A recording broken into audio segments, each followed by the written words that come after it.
আসসালামু আলাইকুম, welcome back to my channel Bangladesh blog reshmi channel থেকে আপনাদের সবাইকে স্বাগতম জানাচ্ছি আমার নতুন একটি ব্লগে।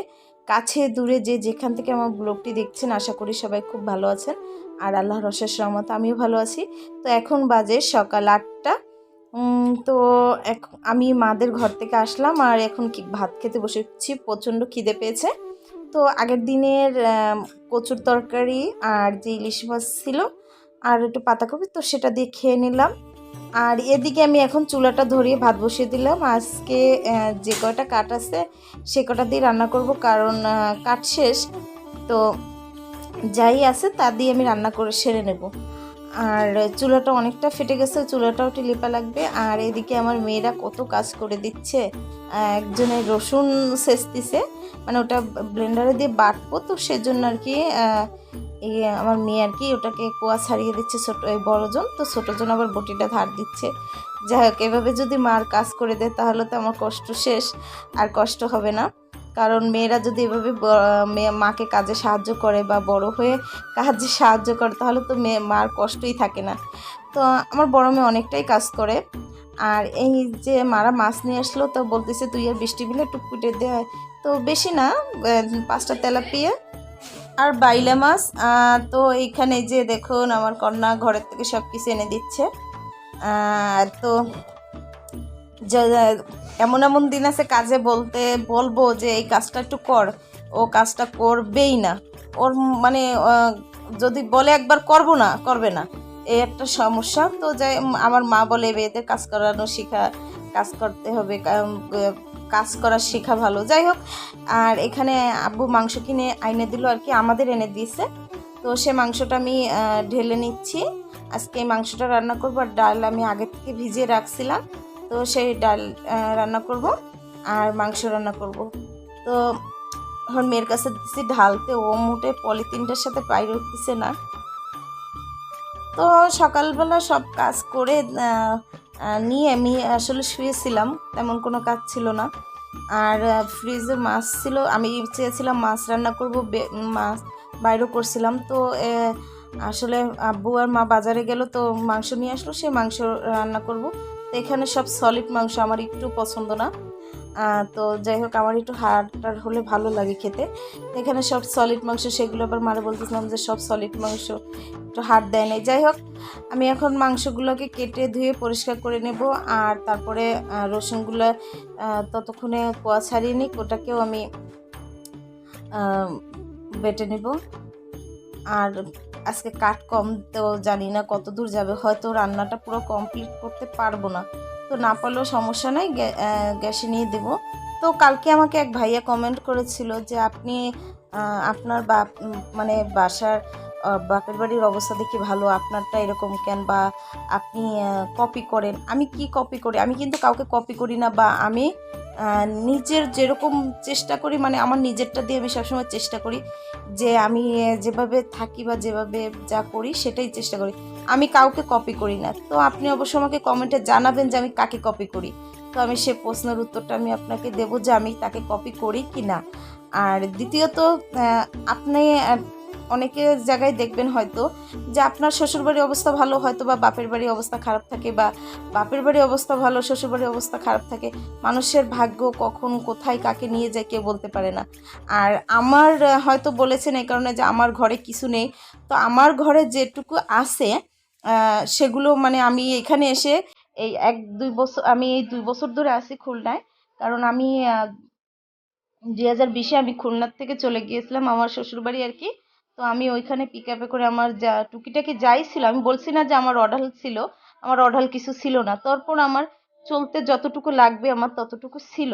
তো সেগুলো আমি নিয়ে গেছিলাম, আর আমি ওখানে ঘর উঠানোর পর ওখানে আমরা চলে যাওয়ার পর তারপর আবার এখানে চলে আসি, কারণ আমাদের ওইখানে ইনকামের কোনো রকম কোনো ছিল না যেহেতু, সেই কারণে ওর আব্বু এখানে থাকতো, আমি ওখানে থাকতাম।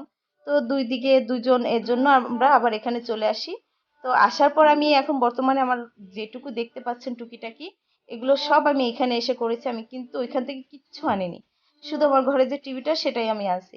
তো সেজন্য বলছি যে আমি আর আমি কোনো জায়গায় বলিনি যে আমি অনেকটাই নিম্ন বা অনেকটা নিম্ন শ্রেণীর, আমি কিন্তু বলিনি। হ্যাঁ, আমি বলেছি যে আমি যেভাবে হোক আমি টেনে টুনে চলার চেষ্টা করি। আসসালামু আলাইকুম। এখন বাজে দুপুর প্রায় 12টা 53 বাজে।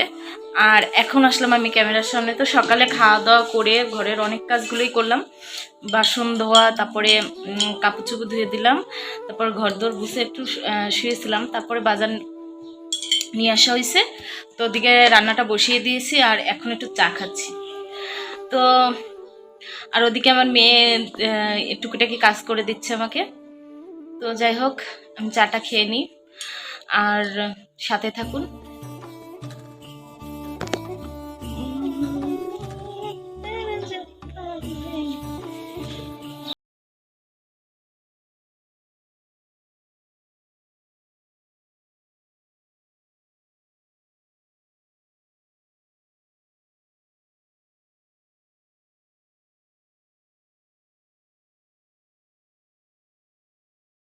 সিলাইছি রসুন ছাড়াই দিছি, আবার এইগুলা সাল উঠেছে, তারপরে আবার হাত ধুয়ে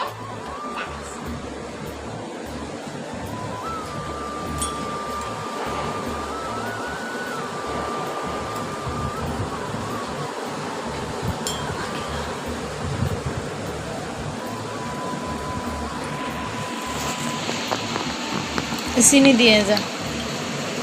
খাইনি, তারপর কিন্তু চিনি না। মুড়ির বয়াম ওই পাশে। তো এখানে আমি ডালটা মানে ভাত হয়ে গেল, ডাল সিদ্ধ দিয়ে, আর এখানে ডালটা ঘুটিয়ে নিলাম আর এখন ডালটা তেলে দিব। তো যে কথাটা আর কি বলতেছিলাম সেটা হলো যে আমি কিন্তু কাউকে কপি করি না। আপনারা হয়তো আমার ব্লগ নিয়মিত দেখেন কিনা জানি না সঠিক, তো যদি দেখে থাকেন তো দেখবেন আমি কিন্তু কাউকে কপি করি না, আমি সম্পূর্ণ আমার মন করা করি। আর আমি যেহেতু আমার লাইফস্টাইলটা শেয়ার করি, তো আমি যেটা করি বা যেখানে যাই বা যাই করি না কেন সেটাই শেয়ার করি। তো আপনি আমাকে অবশ্যই জানাবেন আমি কি কপি করলাম। আর আমার ব্যাপারে আমি বললাম যে আমি আমার যেটুকু আছে এইখানে বর্তমানে এইটুকু আমি পরে এসে করেছি। তো আর তো 2019 সাল বলতে যে আমি বারবার 2022 বলে ফেলছি, 20 বলে ফেলেছি। তো সেই সময় লকডাউনের করোনার প্রচুর চাপ, সেটা আপনারা জানেন। আর তখন আর কি আমরা চলে যাই, কারণ ওর আব্বু যেহেতু ইজি বাইক চালায়, তখন পুরো লকডাউন, তখন কোনো কিছু চালানো তো দূরের কথা, কোনো কাজ করার মতো অবস্থায় ছিল না। তো সে কারণে আমরা চলে যাই, বা পারিবারিক কিছু সমস্যা থাকে সে কারণে। তো যাই হোক, ওই সেই সময় চলে যাওয়ার পর আবার চলে আসি, ওর আব্বু এখানে থাকে, আমি ওখানে থাকি, তো এর জন্য আমরা চলে আসি। তো এখানে আমি মাংসটাকে ভালো করে কষিয়ে নিচ্ছি আর মশলাটাকে কষিয়ে মাংসগুলো দিয়ে দিলাম। তো আমার এদিকে কাটও কিন্তু অনেকটাই কম, তো বোধহয় আমি বোধহয় তো আমি মানে কাটে পারবো না। তো যেটুকু কাট আছে সেটুকু দিয়ে আপাতত করতে থাকি, বাকিটা আমি চুলায় নিয়ে দিয়ে দেবো। আর ওদিকে ওর আব্বু চলে আসছে। তো ওর আব্বু চলে আসছে যেহেতু, তো কি করব দিশা পাচ্ছিলাম না। তো কোনো রকম একটু হয়েছে আর কি মাংসটা, তো ওকে উঠে এনে দিলাম, যে তো ও খেয়ে আবার চলে যাবে। আর মা শাকভাজি দিয়েছি সেটা, আর যে ডাল সেটা দিয়ে ওর আব্বু খেয়ে চলে যাবে পরে। তো আমার রান্না বান্না কমপ্লিট করে এখানে বাসন নিয়ে বসে পড়লাম, বাসন মাজতে। আর অনেক বাসন দেখতেই পাচ্ছেন, কারণ আমি ওই চুলায় রান্না করেছি যেহেতু কালি। আর তারপরে আবার যখন গ্যাসে নিয়ে দিলাম সেখানে আবার কিছুটা মাখলো। তো এদিকে আমি এখন বাসনগুলো ভালো করে মেজে ধুয়ে নেব, তারপরে গোসল করব না, কারণ অনেকটা দেরি হয়ে গেছে। তো আমার ভিডিওর কাজটা শেষ করে তারপরে গোসল, তারপর খাওয়া দাওয়া। তো যা আসলে কি ভাইয়া, আপনি ভাইয়া না আপু জানি না সঠিক, কিন্তু ওখানে লেখা ছিল একটা ভাইয়ার নাম, সেজন্য বলতেছি। আমি কাউকে কপি করার মতো যোগ্যতা বা আমার সেরকম স্বার্থ নেই যে আমি একটা বড় ইউটিউবারকে কপি করব, সেরকম কোনো মানে কি বলবো, আমার ভিতরে সেরকম সাহস নেই। কারণ আমি যে সে একজন বড় ইউটিউবার, সে আপনি যাকেই উল্লেখ করে বলে থাকেন না কেন, আমি যদি তাদেরকে কপি করে থাকি, তারা আমাকে হয়তো বা দেখবে, দেখে আমাকে কপিরাইট ক্লেম দেবে। তো আমি কাউকে কপি করি না, আমি নিজেরটাই নিজের মতো করে চেষ্টা করি। আমি আমি সবসময় চেষ্টা করি যে আমি যেটা করতেছি বা নিজের যা হচ্ছে আমার সাথে, বা আমি যেটা খাচ্ছি যেটা পড়ছি, এরকমভাবে আমি চেষ্টা করি সবার সাথে তুলে ধরার। তো আমি কাউকে কপি করি না। তো আপনি আমাকে অবশ্যই কমেন্টে জানাবেন যে আমি কাকে কপি করেছি। আমি আশায় থাকবো আপনি আমাকে জানাবেন। তো দেখুন আমি বাসনগুলো সুন্দর করে মেজে নিচ্ছি।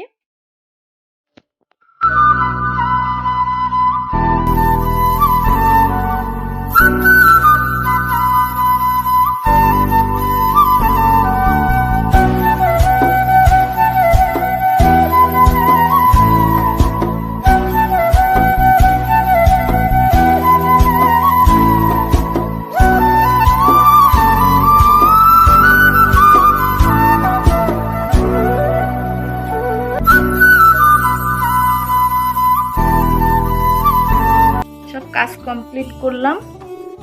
তো রান্নাবান্নাও সব কমপ্লিট করে বাসন ধুলাম, ঘরের সব কাজ করে। আর কি বলবো, ওদিকে মানে যেহেতু কাঠে রান্না করছি তো অনেকটাই কালি ছিল, বাসন মাজতে একটু সময় লাগছে। তো গোসল করব, খাওয়া দাওয়া করবো, আর আগে ভিডিওটা আপলোড দিয়ে দিব, তারপরে যে সব কাজ করে। আর এখন খেতে গেলে আমার অনেকটাই লেট হয়ে যাবে, তো খাবো পরে, আগে ভিডিওটা আপলোড দিয়ে নিই। তো পরে কথা হচ্ছে। তো এই যে আমার মাংসটা রান্না কমপ্লিট, আর এটা এখানে ডাল, আর এখানে মা শাক ভাজি করেছে চিংড়ি মাছ দিয়ে সেটা, আর ওখানে শসা আর লেবু। তো আর আমি পানীয়টাও ঢেলে এনে রাখলাম, ওরা 2 বোন ভাত খাবে। তো ওদের বলতেছে যা গোসল করে নে। তো ছোটোটা গোসল করছে, তো বড়টা এখনও গোসল করে না। টাকা নিয়ে দুজনের কাড়াকাড়ি মারামারি, মানে ও রাব্বু টাকা দিয়ে গেছে, সেই টাকা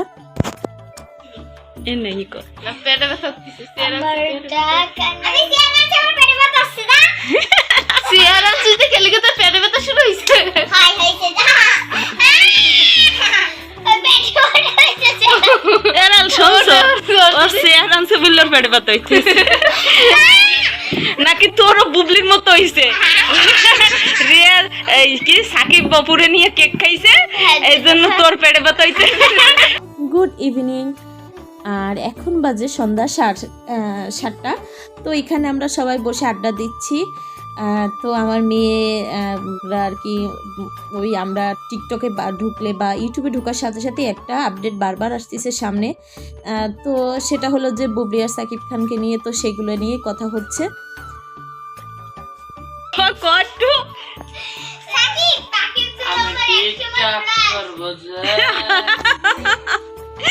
না কোন রীতিকে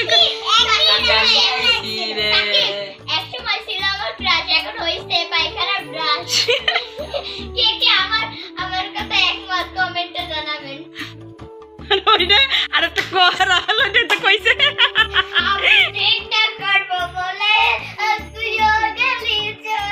ওর ক্রাশ কেডা, তোর ক্রাশ কেডা ক? আসলে সত্যি কথা আমার প্রিয় সাকিব খান। আরে কিরাশ হলো, কিরাশ খাইছে আমার। তো এখানে মামা ভাগ্নিদের অনেক আড্ডা চলতেছে, সাথে আমি একটু মজা করে নিচ্ছি।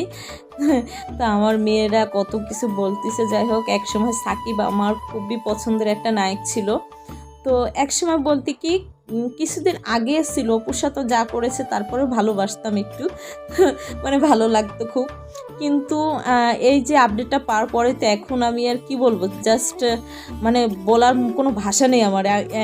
আমি এখন ওনাকে একটু পছন্দ করি না, আর আমি ভবিষ্যতে করব না, কারণ ওনার মতো যাই হোক, এসব নিয়ে আমার কথা বলা ঠিক না, আর এটা আমার কথা বলার কাজও না। তো যাই হোক, এখানে আর বেশি দূর নিচ্ছি না, আজকের ব্লগটা আমি এখানে শেষ করছি। যদি ভালো লেগে থাকে তো অবশ্যই লাইক কমেন্ট শেয়ার করবেন, আর চ্যানেলটিকে সাবস্ক্রাইব করে আমার পাশে থাকবেন। দেখা হচ্ছে নেক্সট আরেকটি ব্লগে। সেই পর্যন্ত সবাই সুস্থ থাকুন, ভালো থাকুন, আমাকে একটু সাপোর্ট করবেন। আমাদের মতো ছোটো ইউটিউবারদের একটু সাপোর্ট না করলে আমরা সামনের দিকে এগিয়ে যেতে পারবো না। তো আমাদের একটু সাপোর্ট করবেন, আমাদের পাশে থাকবেন। দেখা হচ্ছে নেক্সট আরেকটি ব্লগে। সবাই সুস্থ থাকুন, ভালো থাকুন, আল্লাহ হাফেজ।